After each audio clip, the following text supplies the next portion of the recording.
Remember, they are a long way from home, and to just feel a few, home comforts really makes them feel comfortable and relaxed.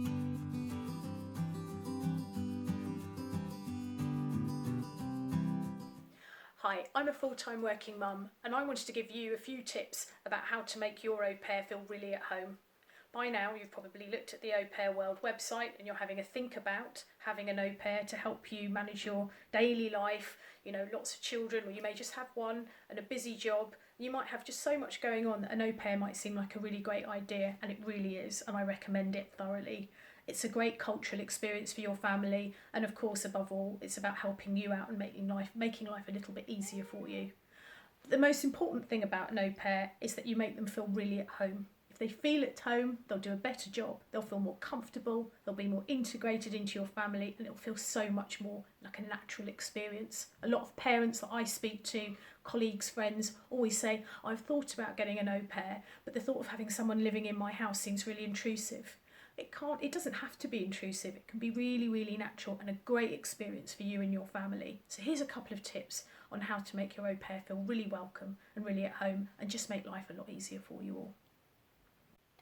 My first tip is Facebook.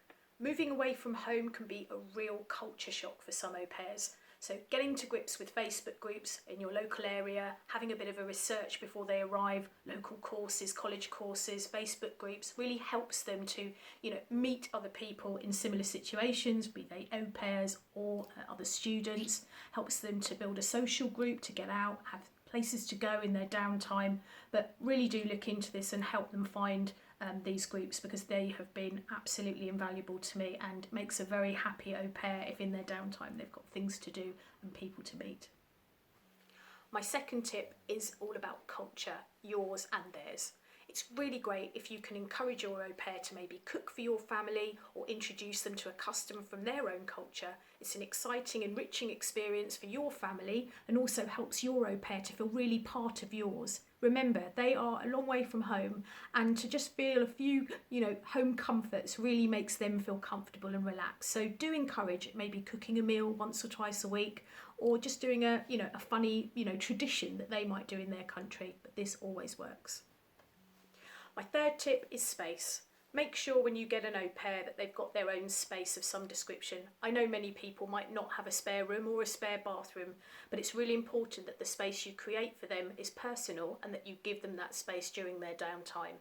It's really important also to maybe have a space where they can work, read or watch television by themselves, because when it's their downtime, it's so important that they feel that they have that space and don't always feel that they have to be part of the family activities. Finally, really, really important thing to remember with your au pair, always talk. From the very get-go when you meet them, have some kind of, written contract if it makes you feel more comfortable. But always talk about your expectations, what routines you like to follow, what you like, what you don't like. Do you like the washing being done in the week or at the weekend? Make it really clear up front, because then there's no awkward conversations, no, funny silences. Remember, these people are living in your house, and, they're really important to you, and your relationship with them is very, very important. So always remember to talk, be open, and don't let things build up, and you will have a great experience with your au pair.